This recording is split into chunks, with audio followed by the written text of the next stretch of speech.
Hi, fourth grade, and welcome back. Today we are working on Lesson 3, Chapters 4 and 5 of the Transcontinental Railroad. Today we're going to learn about the hard work on the railroads as well as the end of the Transcontinental Railroad. We know we'll be successful when we can sequence the jobs of the crew, describe the tools that were used to make the railroad, describe the end of the forming of the Transcontinental Railroad, and explain how the railroad affects our lives today. We have quite a few vocab words in these two chapters.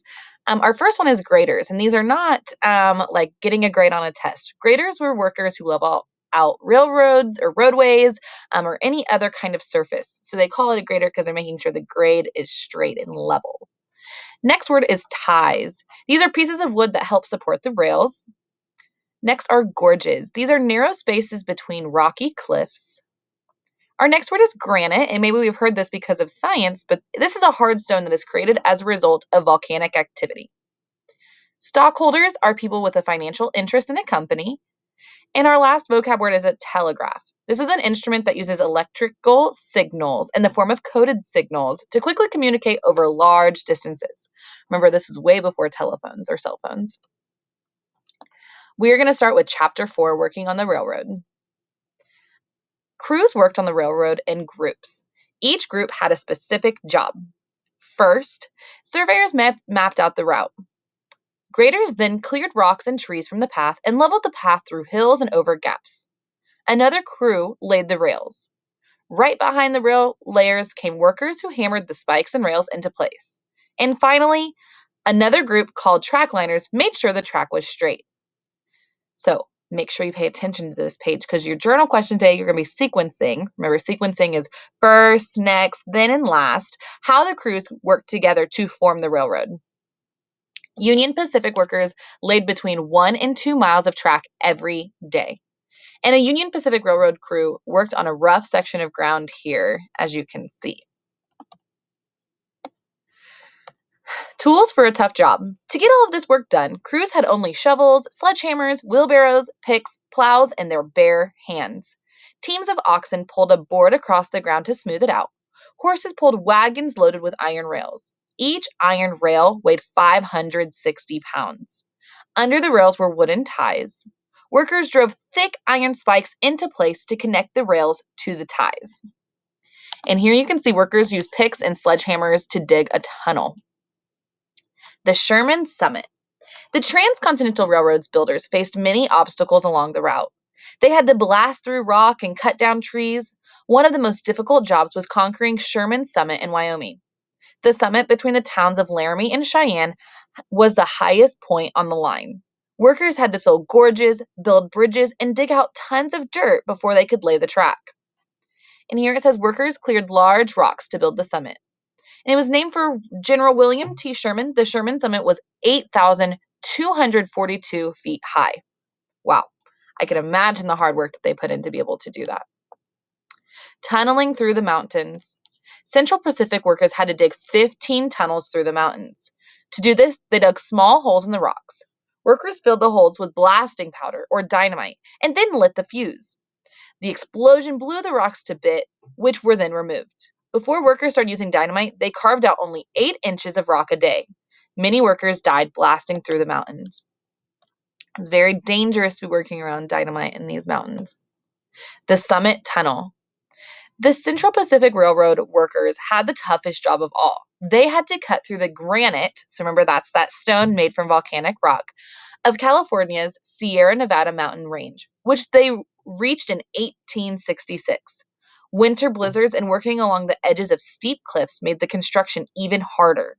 Workers dug the summit tunnel through a peak that was 7,017 feet high. They worked 24 hours a day for a year to finish the 1,659-foot long tunnel. And here you can see a picture of the summit tunnel. All right, the big truth about railroad towns. As the Union Pacific and Central Pacific Railroads laid down track, new towns sprang up along the route. Surveyors looked closely at the land that the railroads passed through. They divided that land into small pieces, which were sold to settlers. Settlers built the towns and cities that exist today. Here in Cheyenne, so on July 4th, 1867, workers pitched the first tents on the site that would become Cheyenne, Wyoming. Cheyenne grew into one of the largest towns along the railroad route. Medicine Bow. The trains needed water to run. In 1868, the Union Pacific constructed a water pumping station on the Medicine Bow River in Wyoming. Within a year, workers had built a small village and named it Medicine Bow. All right, Chapter 5, End of the line. So we're kind of coming to the close of the Transcontinental Railroad.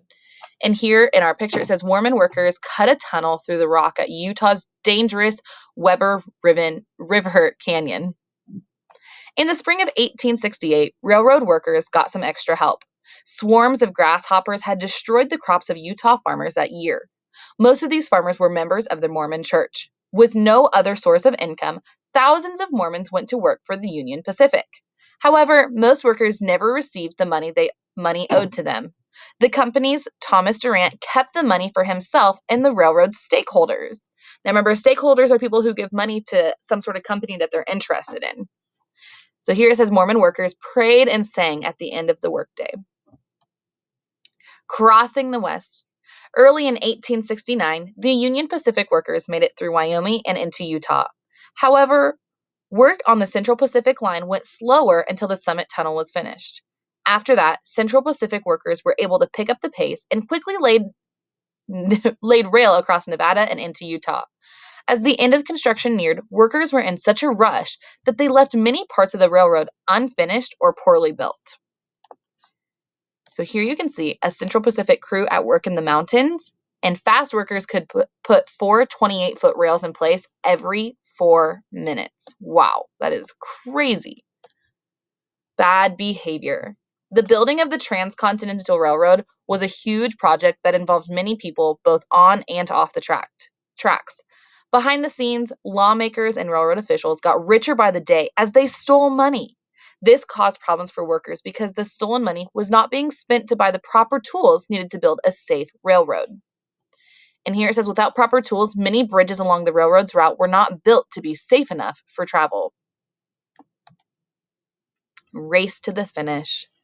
On April 9, 1869, the Union Pacific and the Central Pacific agreed that the two railroads would meet at Promontory Summit, Utah. Both companies raced to finish their sections of track. The Central Pacific men worked so fast that they completed the last 10 miles of track in 1 day. Finally, on May 10, 1869, the two companies' locomotives, the Central Pacific's Jupiter and the Union Pacific's number 119, had their historic meeting. And here it says the railroad was completed 7 years ahead of schedule. And it says 10 miles of track laid in 1 day on April 28, 1869 to commemorate that. The wetting of the rails. With the end of the construction, railroad officials hammered a golden spike into the track to cheer and applause for the many people who attended the celebration. A telegraph announced the end of the project to the nation, and with that, the news quickly spread across the country. The message simply said, "Done." Newspapers called the event a wetting of the rails. The railroad had successfully united the nation. And here it says this famous photograph shows the meeting of the locomotives at Promontory Summit on May 20th, 1869.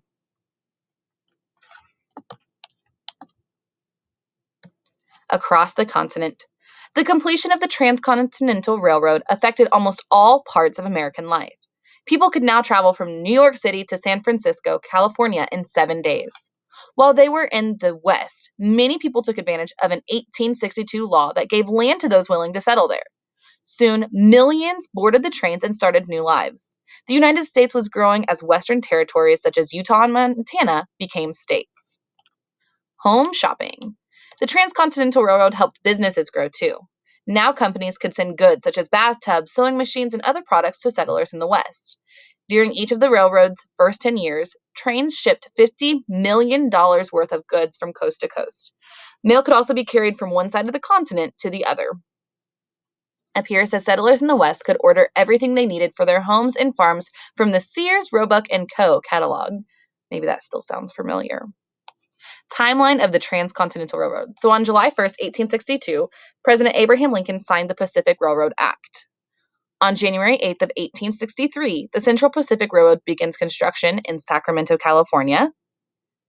On January 22nd of 1869, the Union Pacific lays the 1,000th mile of track. Then on May 10th of 1869, the railroad officials hammer the last spike into the rails at Promontory Summit in Utah. Part of American life. Each year, millions of people still travel the country by train.